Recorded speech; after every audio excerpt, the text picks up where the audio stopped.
So this video was originally meant to come out before Christmas, but yeah, it's been a while, and so I'm re-recording the opening and we're breaking out the VTuber model for this one. I can already see my family's great disappointment. But speaking of Christmas, what would you associate with Christmas? Candy canes, Santa Claus, maybe you're more religious and you like to associate more the birth of Jesus Christ. Well, like most sane, normal people, I associate Christmas with unholy eldritch deities, monsters from another dimension, and piles of dead bodies. Though, that's enough about my family gatherings. You see, today I'm coming at you with a writer who's generally known as the father of cosmic horror, H.P. Lovecraft. Now, I do quite enjoy Lovecraft's work. I read a few of his short stories in college, and it does surprise me how not that well known Lovecraft actually is. But even if you don't know who Lovecraft is, you'll most certainly heard of his works, such as Call of Cthulhu, as Cthulhu is one of his most famous monsters, almost, as famous as something like Dracula or Frankenstein, of which there are many adaptations of Lovecraft's work, and of course, that is the topic of today's video, The Sinking City. The Sinking City is a game developed by Frogwares, who are well known for their Sherlock Holmesy investigation type games, which does fit well into the Lovecraft genre. And they have made a Sherlock Holmes Lovecraft crossover. Did I just say Lovecraft? Alright, but so the Sinking City came out around about the same time as another Lovecraft game called Call of Cthulhu. Their stories are, generally speaking, the tone of the game is the same because, well, they're both Lovecraft. Though while Call of Cthulhu more focuses on the story Call of Cthulhu, although really it's based off an RPG game called Call of Cthulhu, based off the book Call of Cthulhu. The name's used quite a lot. The Sinking City doesn't follow any one particular Lovecraft story. It does seem a lot like it's going to be about Call of Cthulhu, but it mainly follows the story over Shadow over Innsmouth, and I'll discuss a lot of that later. First things to note, right, before we get into the game, right, we're about to get into the game. There will be spoilers, by the way. I'm not doing, this is your spoiler warning, right? If you don't want to be spoiled on the game or you want to play the game, then turn off now, because I'm just going to explain the entire plot, and then we're going to get into reviewing it. But you can't really talk about Lovecraft's work without talking about Lovecraft himself, because Lovecraft's work is very weird, because Lovecraft was very weird. And it really comes out in his work in the same sort of way that Christianness comes out in his work. Lovecraft was a strange person who had very strong views. And I mean very strong views that come out in his work. He had particular views on black people, on sex and race mixing. And we're going to learn a little bit about that, right? But just to give you an idea, Lovecraft was the type of guy who, let's say, he thought things like sex were gross, right? And he made his wife pay him to have sex with him. This is the kind of guy we're dealing with. And of course, the Sinking City does attempt to address some of Lovecraft's views.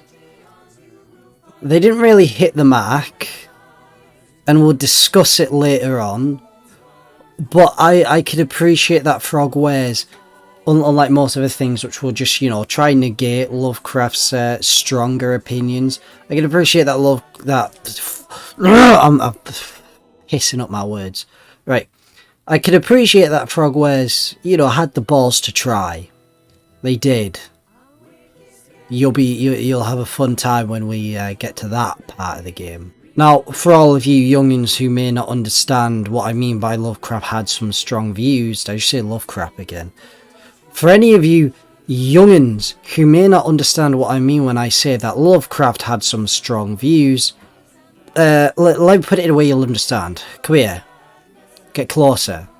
A little bit closer. Alright, right there. Come here a bit closer. No, you're too close now. Go back. Lovecraft was a little bit of a gamer. Needless to say, I'll be discussing the various links and references to Lovecraft's work throughout the Sinking City, but without further ado, let's head right on to Orcamont and figure out the source of the madness.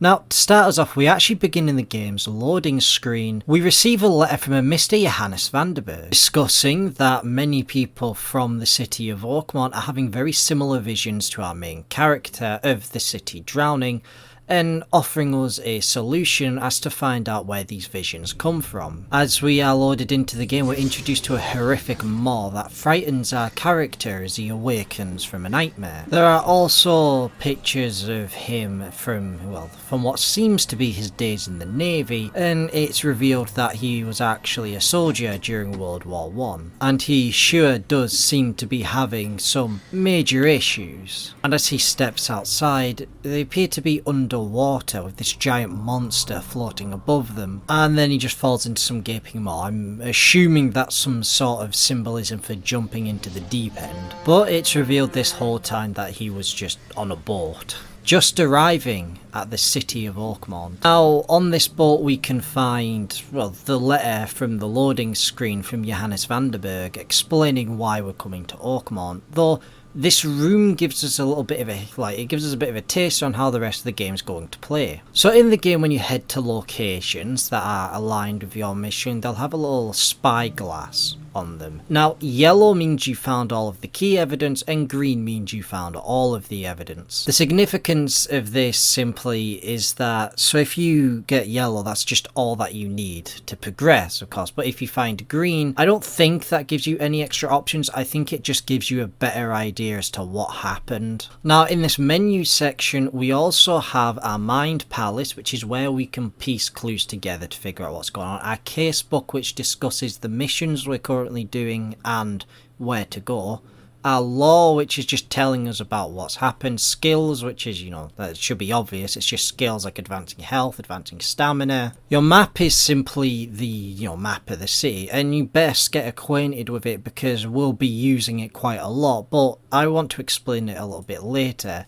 Your inventory is your inventory, but it doesn't work like, your standard inventory. When most people view inventories, they kind of view it somewhat akin to Minecraft. You pick stuff up, you put it in, you move it around, like Minecraft or Resident Evil. The Sinking City doesn't do that. It's just got a lot of preset items, and it just tells you how much of it there actually is, because there's actually a crafting system in the Sinking City, where around the city you can actually find just resources and then put them together to craft bullets or health kits or whatever other tools you might need. Although you can also just find the items themselves, but I think the crafting system does add a more interesting flair to it, because you can choose what you get rather than having to find items individually. Now, crafting systems are always really sticky when you add them into a game, though you'll be mainly crafting bullets and health kits in this, so bear that one in mind. Although I'll talk more about the crafting system towards the end when I actually get into my thoughts and opinions on the game. Of course, the last tab on the menu section is just options. That's like load game, new game, setting, all that stuff. Now, after our little search around in the room, we can head out and we're told to just get off the ship, and in doing so, we meet our mysterious benefactor, Mr. Johannes Vanderberg. At last,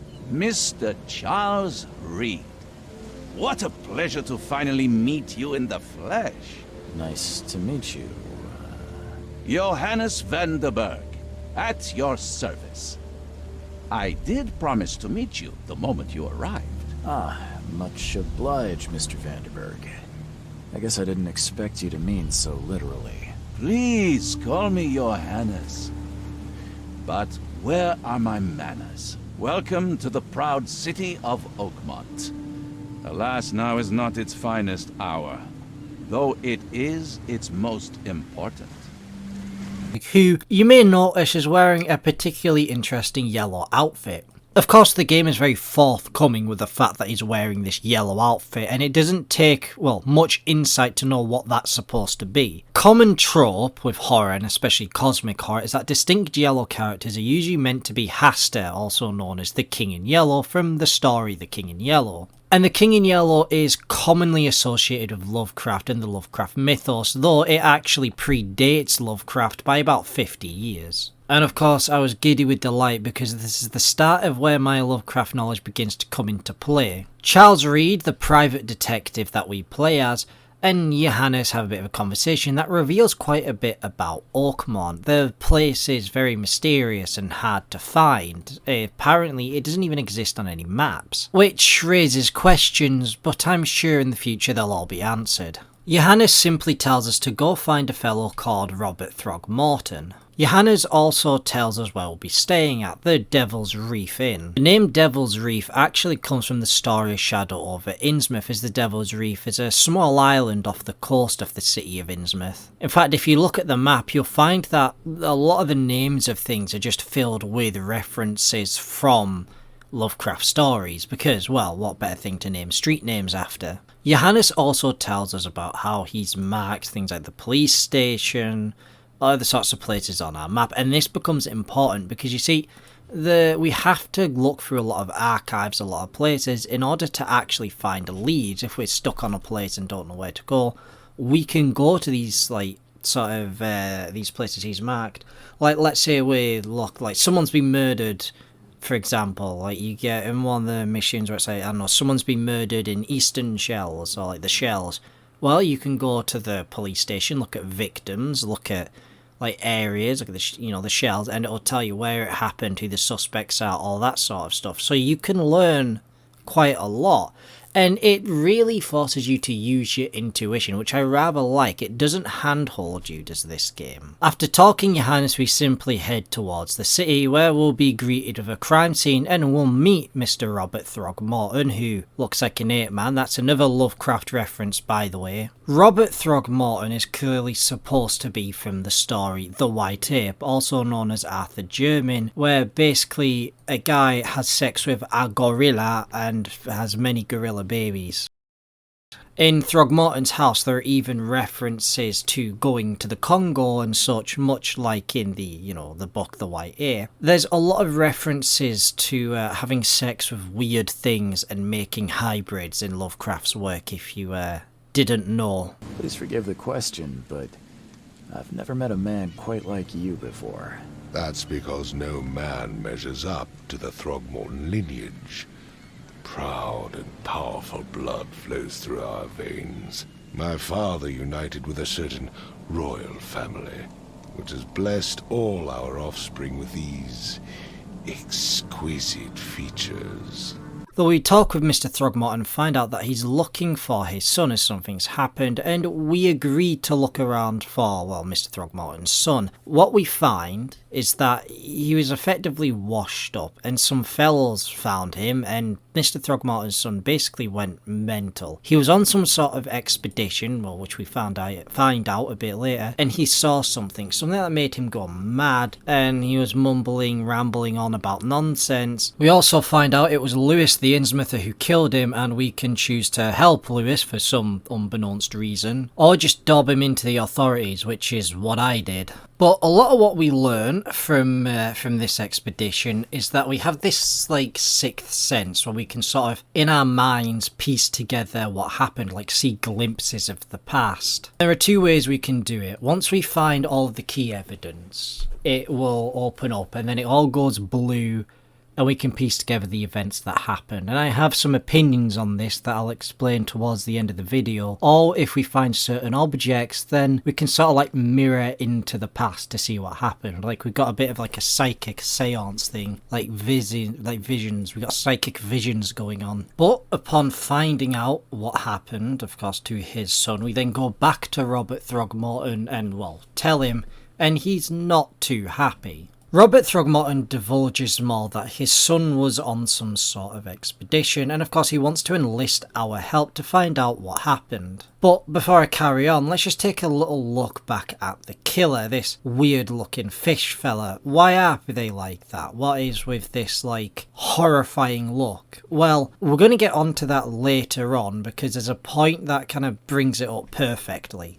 For now, we're going to ignore the freaky fish people. Though another thing to mention is that Throgmorton also tells us about the vile beasts, the very weird, strange creatures that are beginning to infest the city. These will act as your most common enemy throughout the game, these monsters who will try to attack you. And to be honest, I think in the later parts of the game they're a bit too overused, but this isn't the review yet, this is still the plot. We'll get to that bit. We also hear a lot of people talk about K, who's like some god that they all worship, or some sort of organised religion. Though it's not really expanded on, though it is somewhat suggested that K is some sort of like the horrific monster that's causing this all to happen, though it doesn't really go deeper than that, so I'm not going to talk about it deeper than that. You know, sometimes I think I speak too quickly. Do I speak too quickly? Tell me in the comments. Back onto the story, Mr. Robert Throgmorton asks us to actually search into the expedition in order to see what they found and hopefully discover whatever it was that Throgmorton's son discovered that made him go insane. When we look into the expedition, we can see that the headquarters are located at North Coverside crossroads of Asher Road and Hubert Avenue, and this is where we get to the biggest mechanic of the game, that we actually have to find where things are by their street names, which is why we'll be looking at the map a lot. Though as we leave the area of Grimshaven Bay,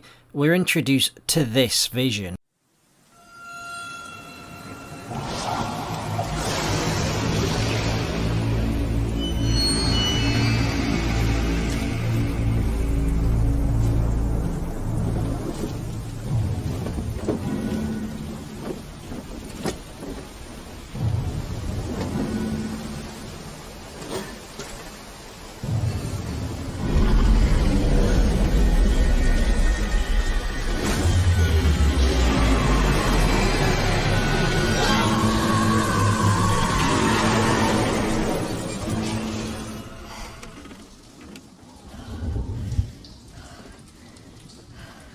Welcome to Oakmont, Mr. Reed. Enjoy the duration of your stay.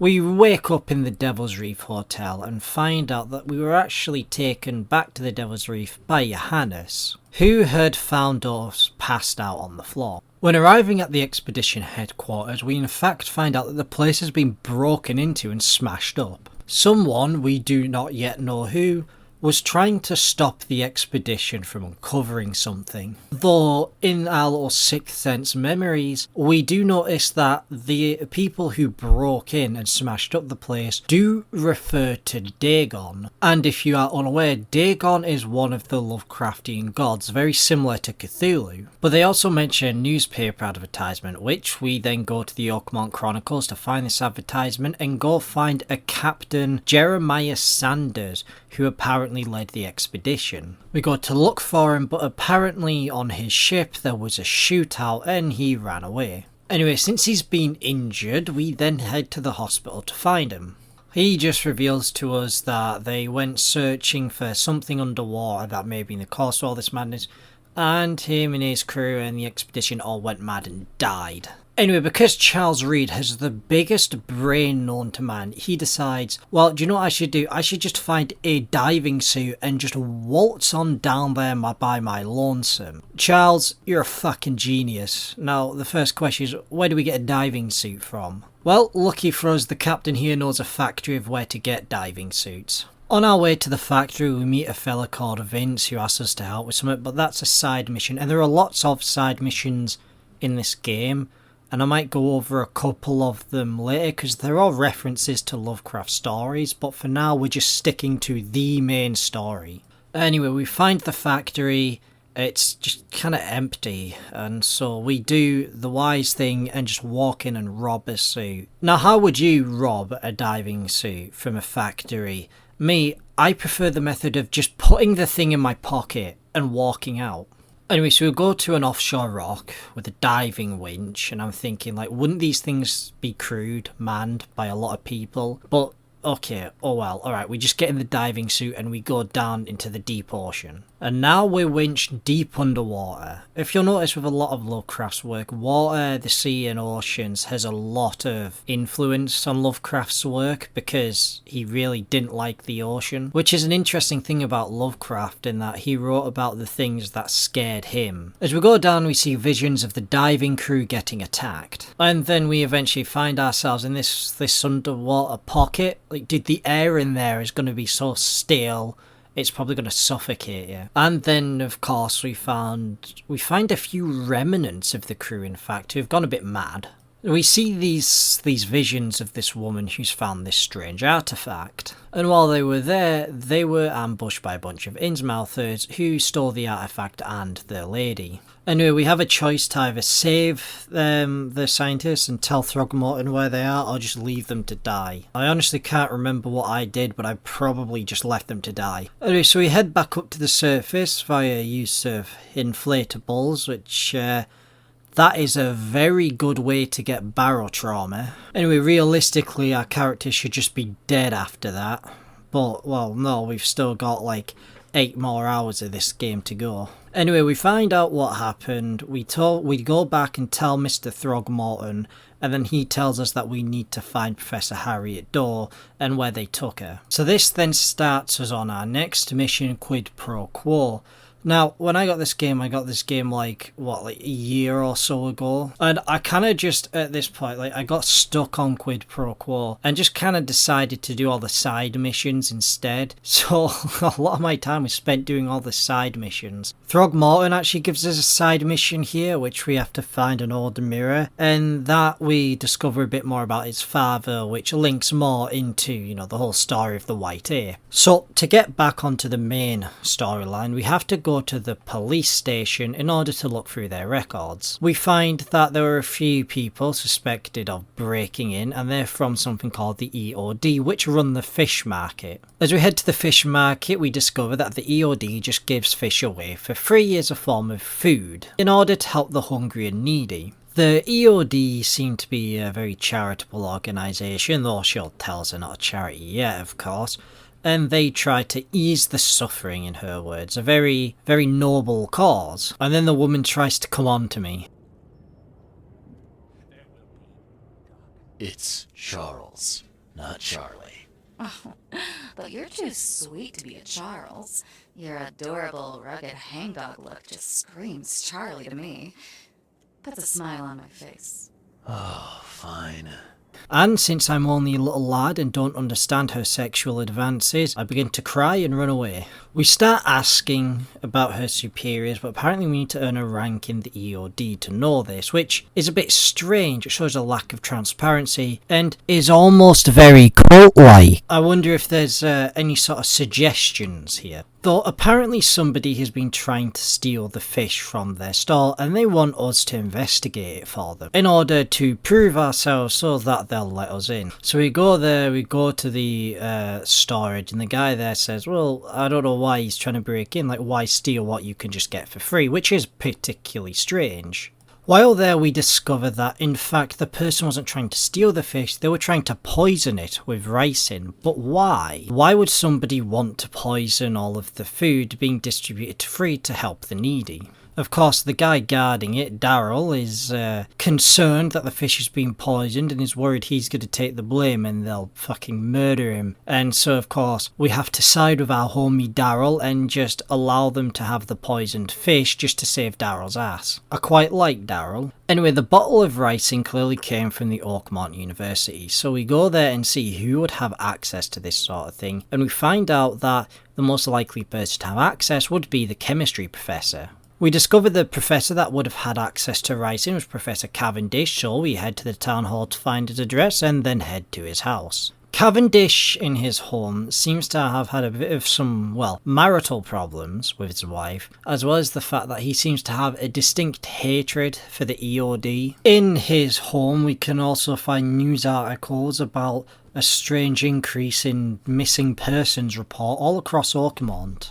And of course, George Cavendish has been investigating these missing persons report and has actually discovered strong links with the EOD. As it would so turn out, George Cavendish and his wife were actually members of the EOD. His wife would fall pregnant and George would find out that the baby wasn't actually his. Of course, they'd fight over this, and his wife would say her child is blessed by the sea, with the implications that somehow the cult demanded she get pregnant. And this is now where I want to go back to talk about the fish people. So you see, in the book The Shadow of Innsmouth, there is a cult, and part of this cult is about having sex with these fish people called the Deep Ones, and then their children are these fish people hybrids. And this is why I say it's more closely following the story of Shadow over Innsmouth, because, well, that's what happens in Shadow over Innsmouth. As you see, as it turns out, EOD actually stands for Esoteric Order of Dagon, and Dagon is the god that the Deep Ones worship. Charles Reed then has a psycho episode, and when he wakes up, we found George Cavendish has returned home. He's not too happy with us, we explain why we're here, and then he tries to say his side of the story. He turns out George Cavendish is actually poisoning the fish in order to reduce the credibility of the Esoteric Order of Dagon, so that, you know, they lose their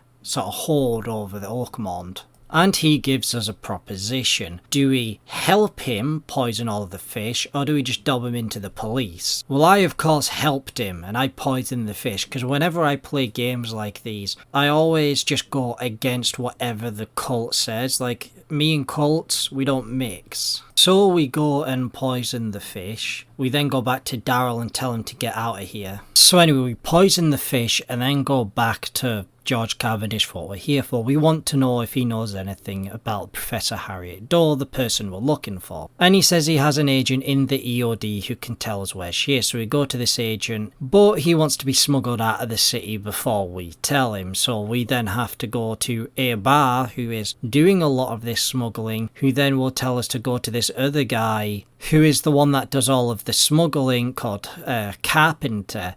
And he runs one of the major crime families, and so we need his assistance to get out. But it turns out he's had a close-to-death encounter, that somebody's tried to kill him, and so we need to help him to find who killed him in order so that he will help us help the other guy to get the smuggled out, so that he could help us find the person we're looking for. Are you following along?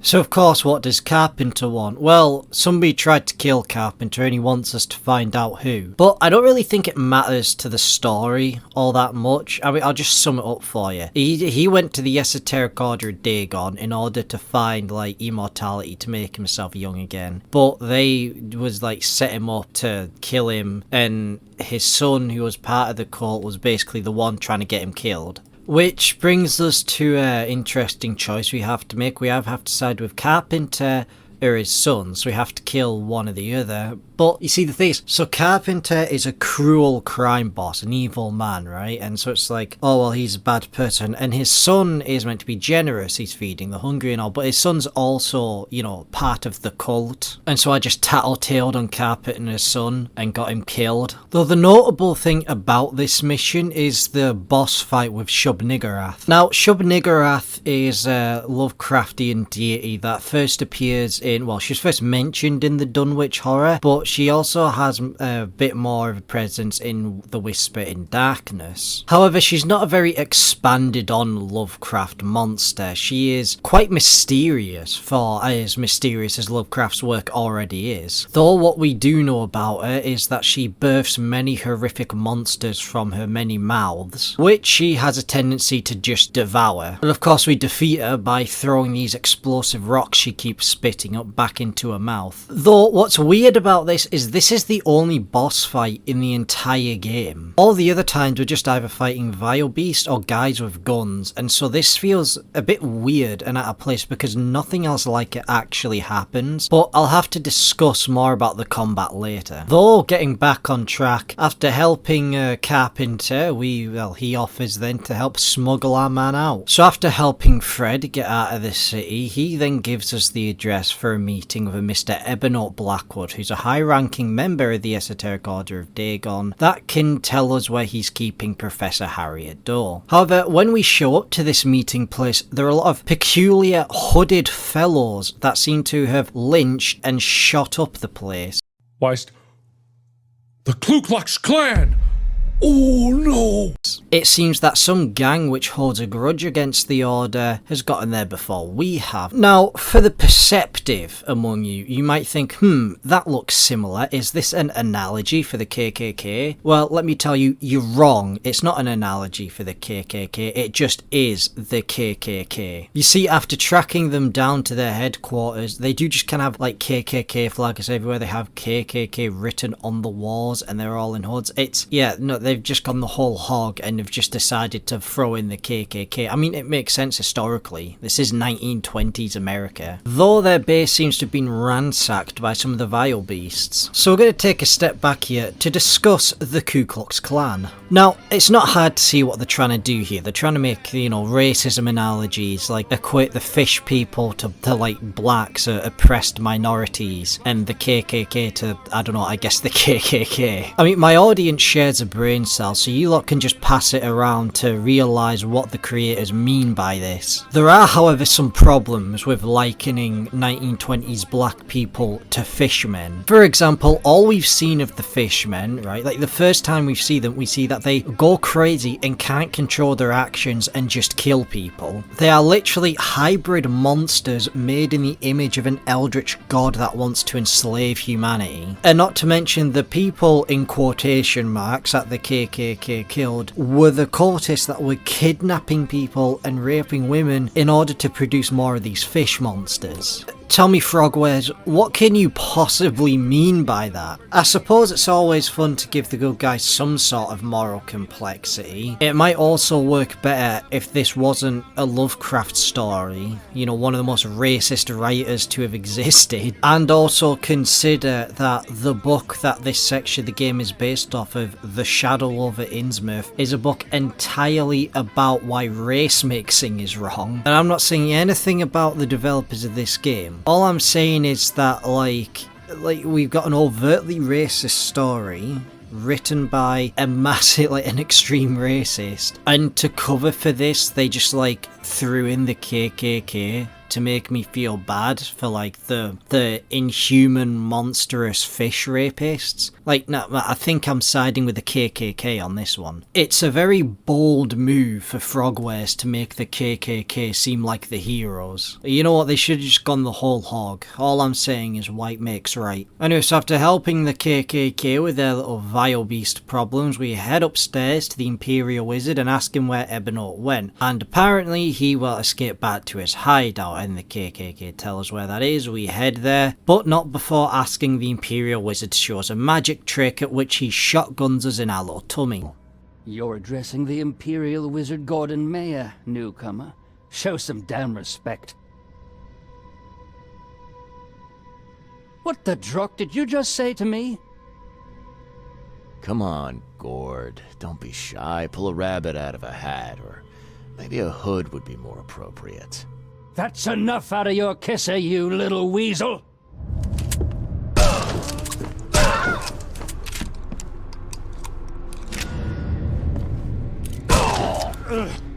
After our little confrontation with the clan, we then head to Ebonot's hideout, the Blackwood and Marsh fishing cannery. And on the wall we'll see their logo, which, look, I know they were meant to be secretly a cult that were breeding with the fish people, the deep ones, but you're supposed to be at least somewhat secretive about what you do with fish.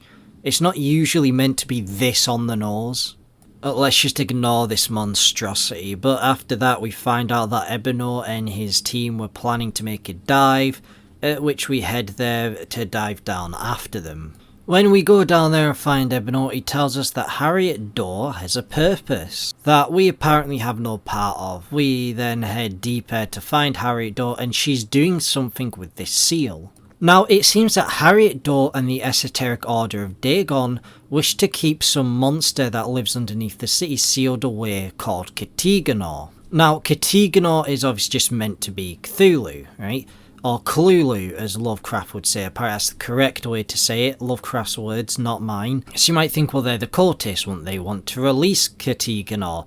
Well, there's where you're wrong, because the Esoteric Order of Dagon worships Dagon, who's going to want to keep Cthulhu sealed away. Now, if you don't know anything about Dagon, in real life Dagon was a Mesopotamian deity or ancient Syrian, and the cults of Dagon are mentioned in the Bible, and he is a god that seemed to be worshipped along the Assyrian coasts. But later he was incorporated into the Lovecraft mythology. Now, Dagon's first appearance from Lovecraft was in a 1917 book just called Dagon, about a man who in archaeological research discovers various strange, hieroglyphs of fish-like people. Dagon is also talked about in the Shadow over Innsmouth, as he is the deity that the esoteric order of Dagon worship, both of course in the book and in this game The Sinking City. Now what Dagon actually is unknown, as he never really appears himself, and it's theorised that he's just a really large deep one. The deep ones of course being these fish people, not the Innsmouthers, those are the fish people hybrids, but the fish, like the full-on just fishmen. And of course, let's discuss now Cthulhu, who's obviously supposed to be Cthulhu.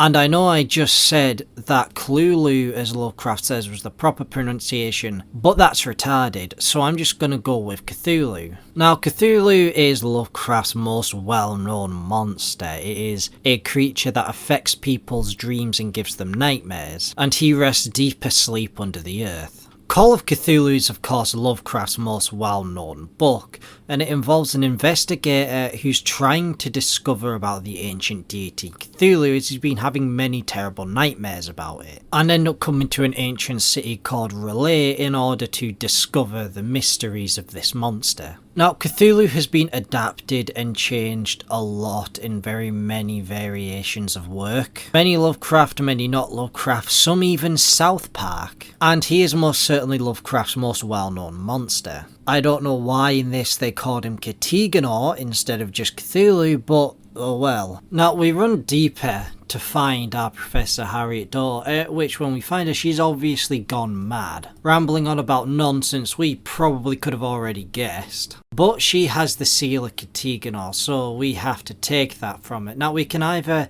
try to do it peacefully and help her, or we can just kill her, which is what I did. I just kind of blasted her brains out. But if you're ever concerned about this and you don't know what to do, maybe you want to save her. Yeah, she just kind of dies anyway.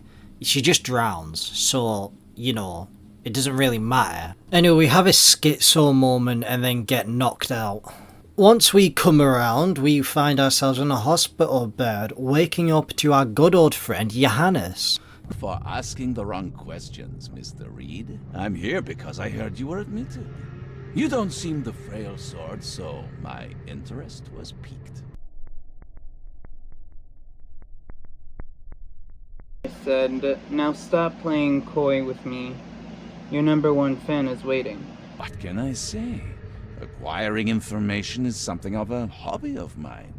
Wasn't that how you and I first met? Now, as I mentioned before, Johannes is supposed to be Haster, the King in Yellow, but usually when media features Haster, it tends to be very subtle with him, not this much in your face. Like, Haster in media is usually supposed to, be very subtle and work through other people rather than usually directly. Anyway, that aside, he tells us that we need to find our things, and of course, to meet him at his theatre once we have the seal. So we go ask the doctor for our things, he gives us them, but we don't have the seal, so he tells us that there's a guy.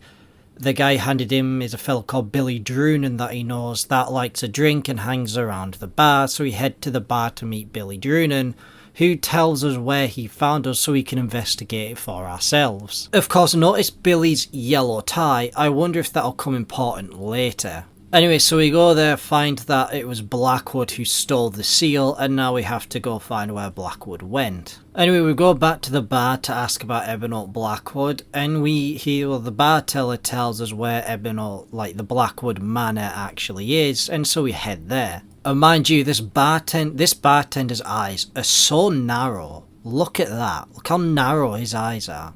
Anyway, at the Blackwood Manor we find out that Ebenote was going to make some pilgrimage to the fishing cannery, which is where we then head next and find a gang called the Yellow Kings. And This whole King in Yellow Hasta stuff, they've just thrown subtlety out of the window now. Come on, man.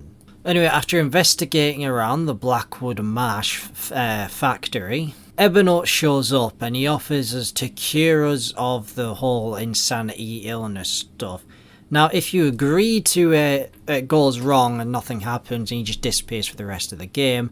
If you reject his offer, you get into a fight with him and you just kill him. Anyway, we retrieve the seal from the fishing cannery, just as Johannes asked us to do, and then we head back to his theatre and find out, gasp, Johannes has been murdered. And the murder has been pinned on us, at which we take the blame. However, our buddy Carpenter, who is, big in the criminal underworld, has connections with the police and so helps us out, and we have to go find who the real murderer was. We are informed that the police have a witness against us, a man called Milton Pierce, who's also running for mayor of Oakmont, and so we have to go to his house and break in order to investigate. Now, this is something that I'd like to mention a lot. At no point do we ever knock in this game. Every time we got to go to someone's house or someplace to work, we just break in.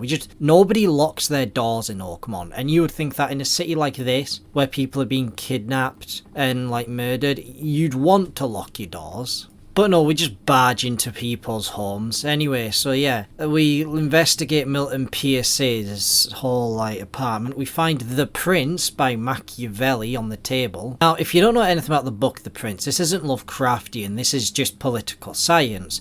You see, back in, I believe the Renaissance period, a lot of people were writing books on for how princes should rule. As you see, principalities were very popular back then, where kingdoms were ruled by princes instead of kings. Let's take the Holy Roman Empire, for example. You'd have the emperor who rules over the whole empire, but then you have subdivisions which are known as principalities, and these are ruled by princes. And with the principalities becoming ever increasingly popular, there were many books written on how princes should rule, and they were all about, you should be noble, or you should be kind, all that sort of stuff. Then came along Machiavelli, right? Now, people wrongly misinterpret Machiavelli as being dystopian, a cruel Stalinist type person. In actuality, Machiavelli was simply a political realist. In his book, The Prince, he wrote not about what princes should do, but about what they have to do, such as killing rivals, for example, or using wars to your advantage. The suggestion, of course, is Milton Pierce is a very controlling individual. Though we do find a basket filled with bloody clothes, meaning that Milton Pierce is implicated in the murder of Johannes somehow, we just don't know how yet. So, getting back on track, going after this rapscallion, where does that lead us? Well, we find out that he was actually interviewed in the papers recently. So we head to the Oakmont Chronicles, where we then find out that he's doing, meeting the public, public meetings at the City Hall, that's it, Oakmont City Hall. And so we head on over to the City Hall to go say hello. Anyway, so when we meet him, we start asking about, why did you frame us? And he's he's sticking to his guns, he's still saying we did it. He also has the grittiest voice known to man, no normal person speaks like that. Trust me, Oakmonters know a newcomer when they see one. We locals can tell. You know I didn't do it. Quite the opposite, Reed. I saw your face. Or are you going to claim it wasn't yours? When I saw a newcomer running. He killed your Hannahs and then rushed out like it was no big deal. And I framed your ass for it. I promise I will change my testimony if you fucking murder my mother. And yes, no, that is exactly where this is going. He says he's low on funds and wants us to kill his own mother so that he can claim the inheritance for his public campaigning. I'll tell you what, he definitely hasn't been using that copy of The Prince as a paperweight. You seem like a rational man, Pierce. Can't we come to an arrangement? Are you attempting to bribe a politician, Mr. Reed?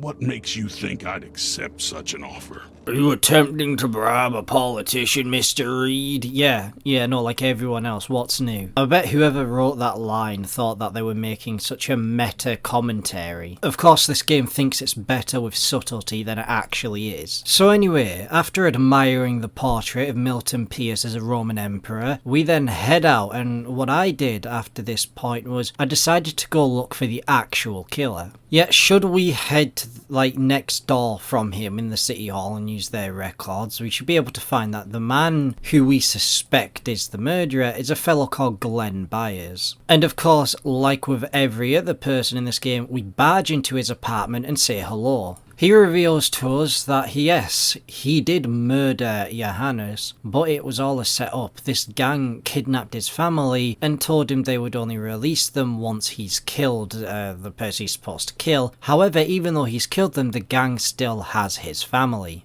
Investigating around, we can actually find one of the bodies of the gang members who'd been eaten by a vile beast in the basement, and on him he has a note about where to bring back the hostages. This is clearly the gang hideout, so we make our way there. And when we get to their gang hideout, oh, come on man, subtlety, please. Like, okay, for anyone who doesn't know what this is the yellow mark, which is from the King in Yellow, and it's a mark that the King in Yellow uses to control people. Those who bear the yellow mark are under influence of Hasta, which is, you know, kind of tells us already that Johannes being... If we are to theorise that Johannes is the King in Yellow, then that means something else is of course going on here. Now, I suppose Johannes being killed does throw off the theory that he's supposed to be Hasta, but we'll get back onto that. And heading upstairs, it's our bestest friend Billy Drunan, who seems to be a ringleader in this gang. I told you to pay attention to his yellow scarf. So Billy says that he's still holding the family here for reasons that he won't tell us, and that there are powerful entities at play, which should have been obvious by the fact that this is based off the Lovecraft mythos.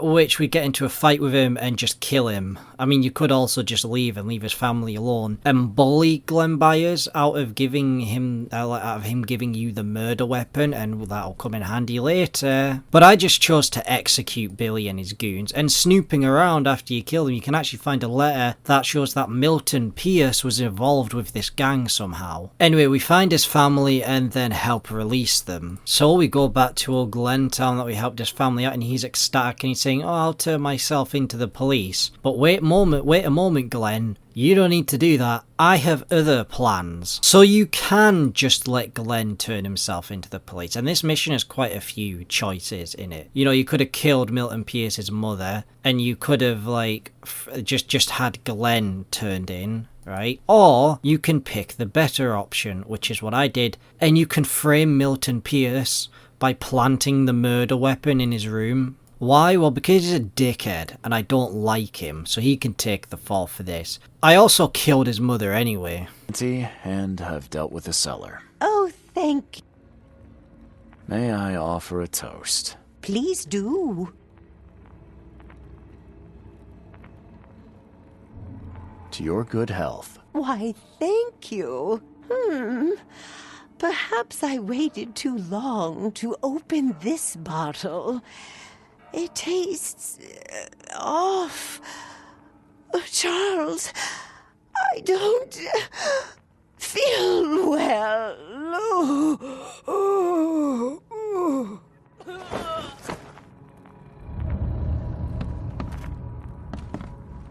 I hate Milton Pierce. I hate him and his entire bloodline. Yeah, so after murdering Milton Pierce's mother and framing him for the murder, not his mother's murder, we just kind of killed his mother for the goof, the gaff anyway. We then go back to the Carpenters, go to Mr. Carpenter's taskmaster and tell him, yeah, Milton Pierce did it. But then we get some psychic visions. It turns out we gooned a little too hard, and old Johannes starts talking to us from beyond the grave and tells us to come back to the Devil's Reef. And when we head back to our room on the Devil's Reef, there's Johannes, alive again. Johannes reveals to us his prank channel. You know, it was all just a big old prank, bro, and calls us a goofball. But like, Johannes, I framed a man for murder. I killed his mother because of this. Like with every YouTube prank channel, it tends to end up with someone getting murdered.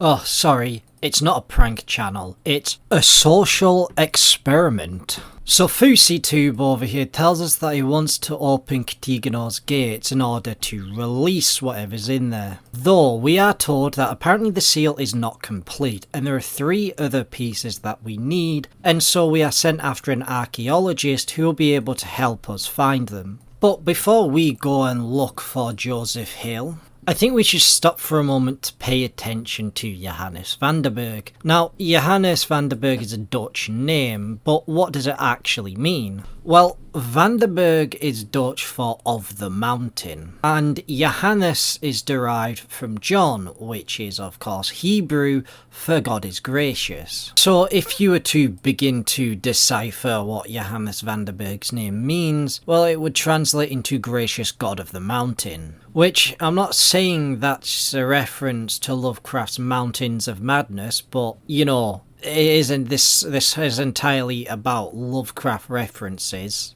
So we discover this man called Joseph Hill, and he's being attacked by some undead Mayan girl called Usha, which he, summoned. And, well, the question is why? Well, apparently he summoned her to find out how to get into like Katiganor's dungeon or wherever we're supposed to place the seal, that is. And Usha has been going around draining people's blood. Yeah, she sounds like a stable young lady. That sounds like an ex-girlfriend of mine, actually. But after investigating some of the murders she's committed, we find out 2 things. First off, she's possessed someone, and second off, we find the laboratory at which they summoned her.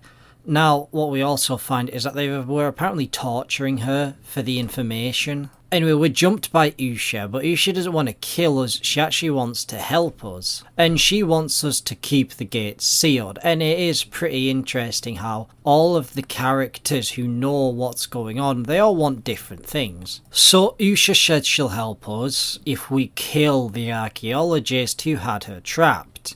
And so we go back to the archaeologist, say, yeah, she wants me to kill you. And he's like, oh no, she's betraying us. We have to go and fight her. Yeah, anyway, so I shot him in the head.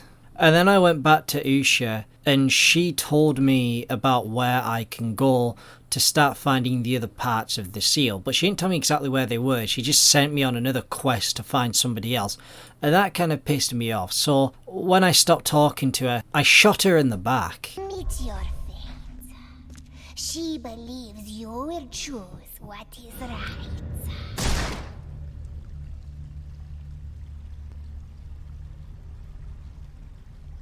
And if you're wondering how I killed a ghost, apparently there was some sort of recipe or something that he made so that Usha couldn't regenerate or some bullshit like that. But looking back on the choices I've made throughout this playthrough, I really can't tell if I'm lawful evil or chaotic neutral. Anyway, so we have to head to these 3 monoliths around the city. The central one is the first of what's called the K Fingers. And so the first thing to do is head to the central monolith in order to discuss with the fire worshippers what we actually have to do. But wait, this is the final mission. And so, before we complete our quest, I think we should go take an overview of all the side missions.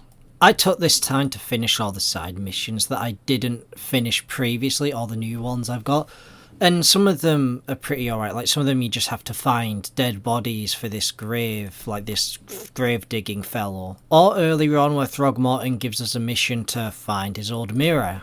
However, I have a few gripes with some of the side missions. Some of them are good, right? But some of them are just fetch quests, and they all have their own different Lovecraft references. Like, for example, there's one where we have to find the brain cylinders, which are obviously references to the race of Yith, which are these little space travelling critters that, carry the brains of people in cylinders. Piss, it's the Migo, not the Yith, right? Migo are completely different creatures that fly around through space. Somebody in the comments section was going to get up my ass about it, so there's my correction. It's a reference to Migo, not Yith. two different aliens, but both Lovecraft mythos. Meager facts. They're an advanced race. They come from Yuggoth, and first book they appear in, I believe, is The Whispering Darkness, which we already mentioned as also having Shub-Niggurath in it. The Whispering Darkness also has references to the King in Yellow in it. Lovecraft mentions Carcosa, which is supposedly the kingdom that the King in Yellow rules. But yes, mistake rectified. There'll be no need to crucify me in the comments section. And there's one where we also have to find some books, some literature, where, you know, if you didn't get inundated with the King in Yellow enough, well, here's Cassilda's song that you can find. And then when you gotta go find the Necronomicon, Jesus.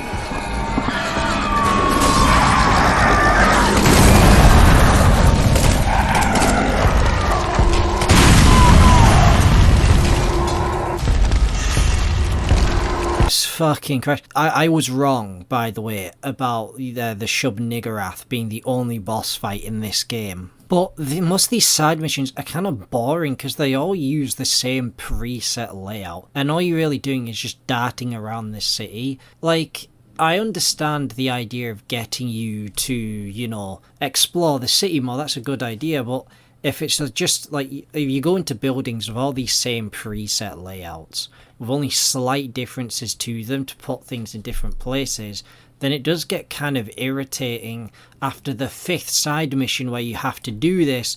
And mind you, you have to find like anywhere between 6 to 10 items per side mission. So the fetch quest side missions are a fucking ball ache. I would quickly go over some of the side missions I like. There was this one where you have to find books for this this book collector who likes to give out knowledge. The 3 books you have to find, the two of them don't really matter. I don't give a shit about those.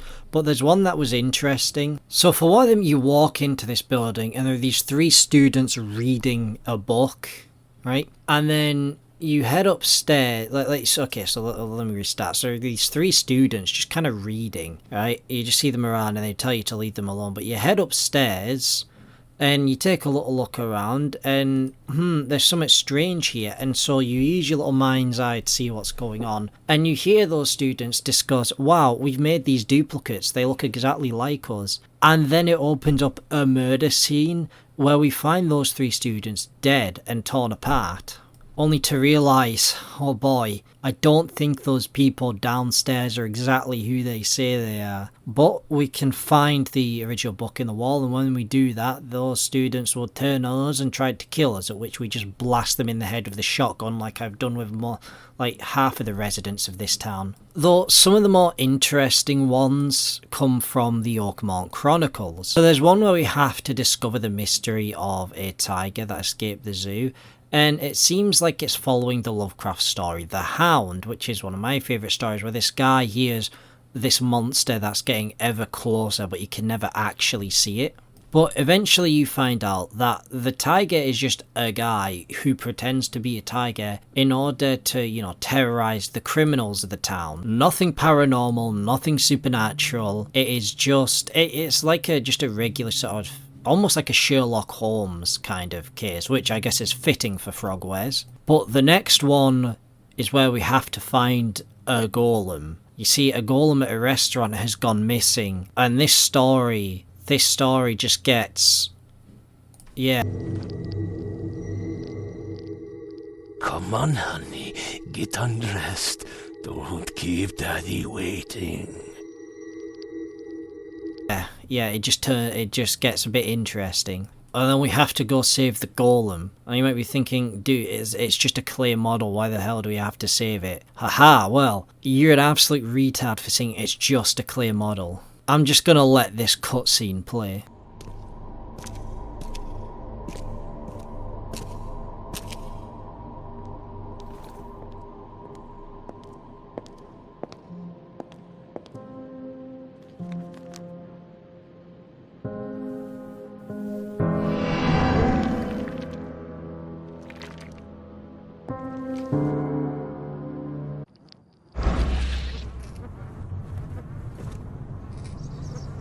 So, You're the golem I've heard so much about. I'm pleased to meet you. I am grateful. I have some questions. Speak. How did Filma bring you to life? Sacred knowledge broke the seal. I was awakened. Before that, I slumbered. You slumbered. I wonder, what sort of dreams does a clayman have? I dreamt of clay sheep. What do you dream of? I'd rather not give you nightmares. I see they've chipped away at you. Did it hurt? I cannot feel pain. And yet, I can feel. I love Vilma. How can you love? Tell me, do humans love? Many say yes, only humans love.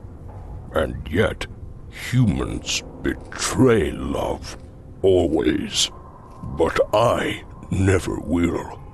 I will only love. Always. I'm happy I could help. Take care. You don't know how much this means to me. I'd like to ask you a few questions. What makes a clayman better than the real thing? He doesn't beat me. Or lock me away in cupboards, or... no. Only men do those things. My father did. Every match he found for me did too. What about other men? What about them? Men don't treat their dogs as inhumanely as they do women, Mr. Reed. You don't know what it's like on the other side. Is that thing really alive? He talks. He walks. He loves me. Isn't that enough?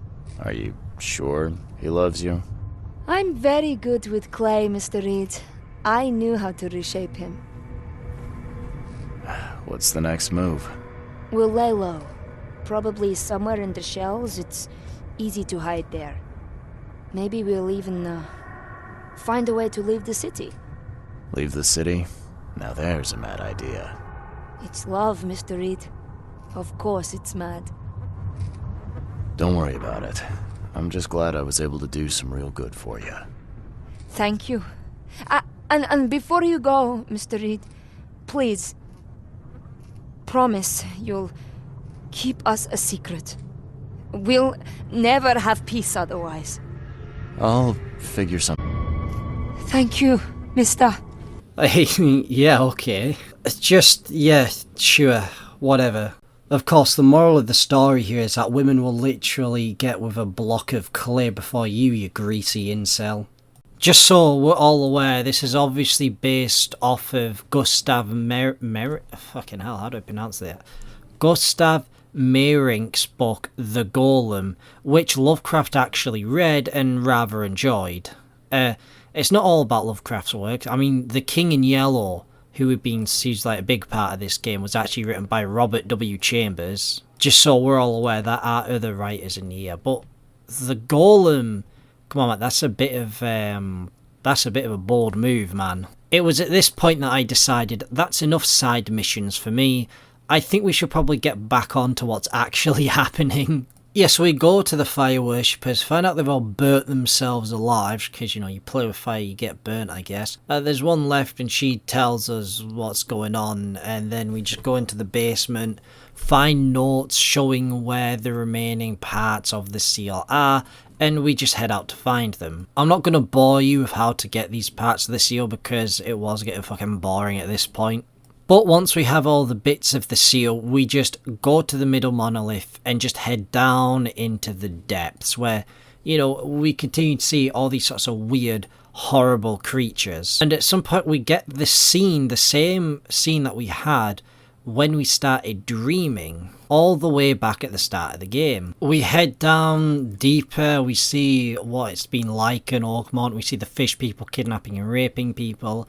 And then we see the KKK serving some justice. Big up the clan boys. And then Johannes once more talking to us, and everybody kind of just reiterating their opinions. And futility. Watching this happen again and again and doing nothing. We are the agents of change, Mr. Now when we get there, we have three choices to make. Either we can just kill ourselves and keep it closed, and that only restarts the cycle. We can release Katiganor, at which we just get eaten, but I think the most interesting ending is where we just fuck off and leave. Now, of course, I tried all of them, and I just retried to set the game. And I do think the most interesting one is just, like, what was it, like, just leaving, just fucking off, leaving everyone to their fate. And the one where you just leave, he just escapes to Boston, and all that really happens is the madness begins to spread further from Oakmont and to Boston. And that's it everyone. Thanks for coming. That's a rundown of the story. So here we are now. We've made it into the deepest abyss at Katiganor's lair. And now I guess the question that I'm sure on your mind is was the Sinking City a good game? Well, my dearest viewers, let's figure it out. Alright, so how was the game? Well, first off, let's see, when did it come out? 25th of June 2019. I'm pretty sure I got this game at most a year or so after it came out. Like, geez, what? I'm not that old, am I? Well, let's start off, I think, with what does the game get right? Well, the detective stuff. The whole detective investigating part of the game is really well done, and that's not very surprising. This is a Frogwares game. Detective games are like their entire catalogue, and the fact that a lot of the time you do actually have to use your brain, like you have to find out where things are, as well as actually, you know, do investigative reading and use evidence and all. However, here are some of my criticisms of the detective work. Is that when you use your, like, mind's eye and you have to piece together what happened, it's usually not hard. Like, they give you, like, 4 options as to how it happened, and it's, first off, it's really easy to see which came after which, because usually it just follows a straight line. Like, you just look at where the guy's walking to. And so, some of them don't do that, I'll grant, but most of them do, where they're basically just a straight line of actually solving it, and it just makes it so easy, and far easier than it probably should be. Like, I don't think they should be brutally hard, but come on, man, this is like an infant type shit. But that's really my only gripe with the detective work. Let's move on to the overall environment. So, other games in the past that I've discussed and criticised, one of the ways I said you can make them better is by having a larger, like, non-linear sort of world. You know, like what Just Cause or Far Cry sort of did. Things like Scorn or Agony could have benefited from that, especially if the game is about just taking in the scenery as those games were. The Sinking City is a little bit like that, and it does have this sort of open world map that you can explore at your own whim. And I think it's better because of it. Like, Call of Cthulhu, another game similar to this, was very non-linear, followed a linear path, and I did enjoy the story to Call of Cthulhu, but it would have just been Call of Cthulhu if it didn't have that. It is a nice aspect of the Sinking City that you can go out and look around at the world. However, there's a huge problem where you very quickly realise that the world you're looking at is just more like a thin veil. Like, NPCs clearly just walk around aimlessly, like, and there's nowhere they won't walk. Sometimes you just catch them walking into just someone's garden, or they, like, get stuck on some object and just stand there or glitch out. Like, the overall population at Oakmont just seems so fake. They don't seem creepy and weird, and I'm going to compare this to Call of Cthulhu again. So the population, the people around in Call of Cthulhu actually felt creepy and weird, as if there was something going on. It kept up that level of mystery, but with the Sinking City, it's trying to make it a bit more of a lively, bustling city, but effectively fails in that regard. I don't really know how you could make it better in terms of what the game is trying to do. I suppose if you as the player just try to ignore the fact that everyone else exists, then that makes it a bit better. But my other gripe is the overall feel of the environment. So there are only really 2 places in the sinking city that actually really feel any different to the rest of it. The first is Grimshaven Bay, the first place you go to, and the aesthetic of Grimshaven I think is really good and what they should have kept up. Like, it felt very fishy, and like it being a harbour made it feel more close to the ocean. And the other place is Old Grove. That is meant to be a bit more of a rich, high-class place, and so you get all of these houses, but it's very small and compact. The rest of it is just this copied and pasted compact city, and I mean copied and pasted, like you go into any of the buildings. I mentioned this before, you realise this when doing the side missions. All of the buildings are just exactly the same, with maybe some like slight differences in the wall or textures. I don't know if Frogwares thought I wouldn't notice that giving this room a new wallpaper would make me not realise it's the exact same room, but you know, it is what it is. You see, if I were to like give you like advice, I think, well, not advice, what am I talking to Frogwares?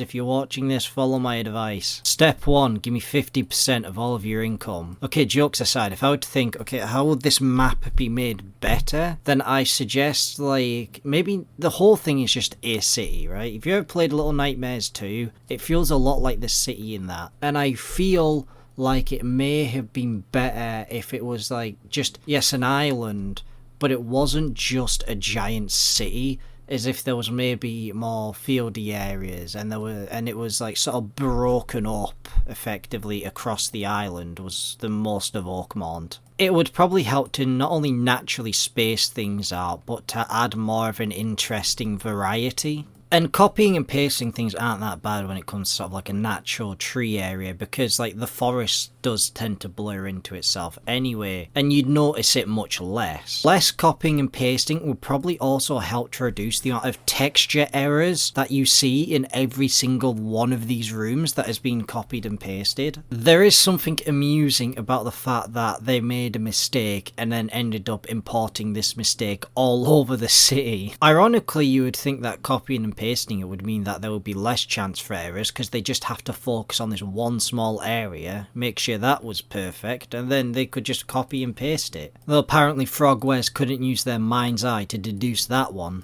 But it's not game breaking, at least. And so the next thing we'll get onto is the combat. Now, I think a lot of the people in this game don't really like the combat. I actually do. I think the combat itself is pretty alright. For some reason it reminds me of Dead Space a lot. And maybe that's because the monsters seem very Dead Space-esque. Like there's this mission where you have to find out about, and if you look in like their logs and read up on them after that, you see the imagery that comes with them looks very Dead Space-esque grotesque. However, the problem is it's a few issues, right? It's like a few minor issues that kind of build up. The combat itself, the mechanics are alright. It doesn't feel too janky. I should say it feels janky enough for what it's supposed to be for a horror game. The main problem when it comes to the combat is the enemies. The vile beasts in this kind of ruin the whole atmosphere, or like not just the fact that there are just so many of them ruin the atmosphere. And it gives you more than enough ammunition to deal with them that the combat isn't really challenging. In fact, pro tip, a way I exploited the game was that the houses in Old Grove give you a ridiculous amount of resources. If ever I need resources like bullets or anything, I just walked in and out of the house, because it reset every time I walked out of the front garden and then back in. You just rush in, grab things, even if it's one where wild beasts are spawning, right? They'll always spawn far away from you, so you could just rush in, grab what you need, and then leg it back out. And this is where I liken the game to Dead Space now, because it has similar sort of combat and similar sort of enemies. But Dead Space had tons and tons of enemies, but the difference is that Dead Space had an interesting mechanic of dismemberment. So it kept the combat a bit more interesting, but at the same time the enemies were the focus of the game. Like, you're on a ship stranded alone. But you're not stranded alone here, you're in the middle of a city. And the enemies aren't even the focus of the game. Apparently they're such a big threat, but nobody cares about them. It's like there are like 11 or 10, like there's just a ton of city blocks that have just entirely been cornered off because they've been taken over vile beasts. So yeah, we just cornered off this other city block. First off, the homeless population in Oakmont should be like massive if that's happening. But second off, is nobody dealing with them? They're not particularly hard to kill. And with some of these exploits, you get a lot of bullets. It's like, what is like the local police force? Literally just Homeland Security not doing anything about this? It is possible to leave Oakmont. I mean, we do it ourselves. Can we not just like leave to somewhere, say, hey, there are these monsters coming out of the water infesting this city, and then like bring the army to just shoot them up? I mean, I know they're like fourth dimensional creatures ripping through reality, but nobody's doing anything about it. And I think the easy way to fix this would have been if Vile Beasts were just less of a thing, and so was ammunition. As well as making Vile Beasts like way more threatening, like maybe way stronger, or they do far more damage. Or maybe, let's say, have one where you kill it and it just splits into two more. Although, mind you, they do what I've just said once, not the splitting in, but adding like way stronger, massive enemies. But it's in one of the side missions. And it is scary, and it is a really good boss fight. You'll find this a lot with games like this, is where they come up with these really cool concepts and just don't expand on them. Like, man, they should have just ran with monsters like that. Like, not completely, but more of them. And this way of doing things would have made it a lot more interesting if you combine it with my idea of like making the map just a sort of foresty island with all the urban areas more patchy, like harbour over here, a little village over there, because you could then have the forest more of an unknown area, you know. Fear of the unknown is a lot of what made up Lovecraft's work, and it would have been more interesting if instead of just infesting just a random city block in the middle of an urban area, the vile beasts were hidden deeper away in like the forests or some caves and would come out and snag people in the night. And we do fight quite a few human enemies in it, but I think they die way too easily. I think maybe some more human enemies would have been a good idea. What may have actually been interesting is, you know, Fallout 4, you got all the different factions and you got to do missions for them to side with them. That might have done really well for this, where you've got all the different cults, the gangs, or whatever that you could side with, which would then, you know, change the ending outcome of the game. Like maybe you could have done missions to side with the esoteric cult of Dagon, which would have led you to sealing away Katiganor because they don't like it. Or if you'd done missions to side with the Yellow King, then that would have led you to releasing Katiganor. Or in a bold move, if they made it so you could side with the KKK, because the KKK, they don't know what's going on, they just know that they're a fish people and they owe them money. And so that could probably lead you to like just leaving. And this would actually make the game far more replayable, because the missions are still somewhat linear, but it's linear based on who you're siding with. And it's not just like, I don't think it should just be instantly, or pick them, pick this person. I think there should be deciding missions, but it's like you're sort of building trust with all of them, but at some point you have to pick one of them kind of thing. Because then it actually means that the choices you would have made in this game would have mattered. Because this brings me perfectly into my next point, is it suffers from the point where the choices don't really matter in the end. Now they matter a bit more than they do in other games, but it's very mission to mission. Your choices will only change the outcome of the single mission you're doing and not the overall story. But there is, I think, probably the best way to actually fix much of the game. Another thing I want to talk about is the loot issue. I mentioned earlier that you could easily cheese it and just exploit the game for a ton of loot. I think containers should, like, once you loot them, they shouldn't restock. They should just be permanently looted. That's it, you can't loot it again. And I think you should also then be able to loot dead bodies, like dead enemies. That would most certainly help in stopping people from being able to just exploit the game and cheese it. You know, I am not one to levy criticism without also explaining how it could be improved. See, I'm a helpful little man like that. But I actually want to discuss some things that like other people have said about this game that I actually don't think are justifiable criticisms. The first is the graphics. I don't think the graphics actually look that bad. I think people nowadays are too inundated with games trying to one-up each other on how realistic they can look. But I don't think a game needs to look realistic. And I think the Sinking City looks fine as it is. It has a weird wetness to it that looks... I can't say anything other than it looks weird. And I think it kind of fits the vibes. Like, it's dark and gritty just as it should be. I've also seen people complain about the fact that there are just Innsmouthers everywhere. It's like just these fish people and no one's batting an eye. So there are a few things I have to say about this. The first off is, yeah, the game's not good with subtlety. Well, we've figured that one out already. But you do get used to the existence of the fish people very quickly. And it kinda is what happens in Shadow over Innsmouth anyway, the main story this game is trying to emulate. So I don't really consider it much of a problem. The music and atmosphere in this game are really good. Like, the music has this dreary sound to it, this lonely sound that fits perfectly with the game. And in fact, it sounds very, very similar to the Scorn trailer music.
So, well, hey Phil, can you go a single video without mentioning Scorns? No, go away, fuck off. Funny little thing, if you look up the composers for The Sinking City, Kevin MacLeod is actually credited as one of the composers. If you don't know who that is, that's basically the guy who made all of the royalty-free music that all the YouTubers use. I have no idea what Kevin MacLeod contributed to The Sinking City, but no doubt it's gonna be good. So generally speaking, my overview of The Sinking City is it does get pretty boring. Like, after a while, it was just boring. Some of it did feel like a drag, and that might just be because I was trying to do all of the side missions as well. But here's that thing. It's extremely surrealistic, and I found that, I don't know why, if I put myself in the mindset that this was all just a nightmare that I was having, then I don't know why I felt way more immersed. I do like that The Sinking City made tons of references to different Lovecraft stories, because those were very enjoyable. It is meant to be Lovecraft, right? Call of Cthulhu, as you might imagine, is also the same, and that made references to multiple Lovecraft stories. Like, that wasn't just Call of Cthulhu, that was also Horror in the Museum as well, with an interdimensional shambler strutting about. However, the shambler from the Call of Cthulhu game is more similar to the one from The Hunter from Beyond, written by Clark Ashton Smith, which is described as being more of a pale grey, as the one in Lovecraft stories is described as being like a dark black. There was another game that did the whole Lovecraft cosmic horror, and it did it extremely well. Better than either of the Call of Cthulhu or Sinking City was the Moons of Madness. Now, as a game itself, it was a pretty basic linear sort of storytelling game, which was, you know, nice in of itself, but the concepts it was running with were done very well because it didn't directly take from the Cthulhu mythos, it just used it as a basis to build off of. It effectively just took all of the concepts that Lovecraft used in his writings and just expanded them. Now, the Moons of Madness, if you don't know what it's about, is about a team of scientists who are attempting to colonize Mars, but then only find out that its two moons, Phobos and Deimos, are actually horrific monsters, and it works well. Same with Call of Cthulhu, because throughout most of it you're actually pretty isolated, and I think isolation is a very good, at least it's a very important piece of the puzzle when doing cosmic horror. I might do an analysis on Moons of Madness in the future, I don't know, we'll see where it goes. Like, a thing The Sinking City should have done, which Moons of Madness did a lot, was take more creative liberty with the works. Like, they should have really made it their own.